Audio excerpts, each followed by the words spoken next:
ஆண்கள் பாவப்பட்டவங்க.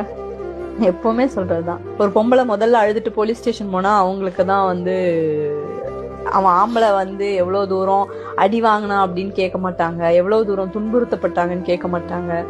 ஆண்கள் குரலை கேட்பதற்கான சமூகம் இது இல்ல, கேட்கறது இல்ல. எவ்வளவு பொம்பளைங்க எவ்வளவு அபியூஸ் பண்றாங்க தெரியுங்களா ஆண்களை. ஆம்பளைங்களோட மொபைல் வாங்கி பாக்குறாங்கல்ல பெண்கள், மனைவிகள். அதுவே பெரிய ஒரே ஒரு மனைவியோட போன் ஒரு ஆம்பளை வாங்கி பாத்துட்டுமே அடுத்த நாள் டைவர்ஸ் நான் எழுத்துறேன்.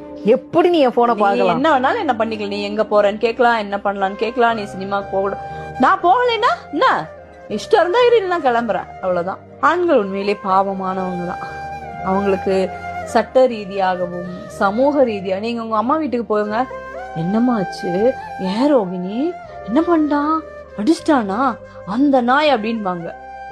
இதே உங்க வீட்டுக்கார் போட்டோம் அவ சரியில்லையாடா வாடா அப்படின்னு சொல்ல மாட்டாங்க.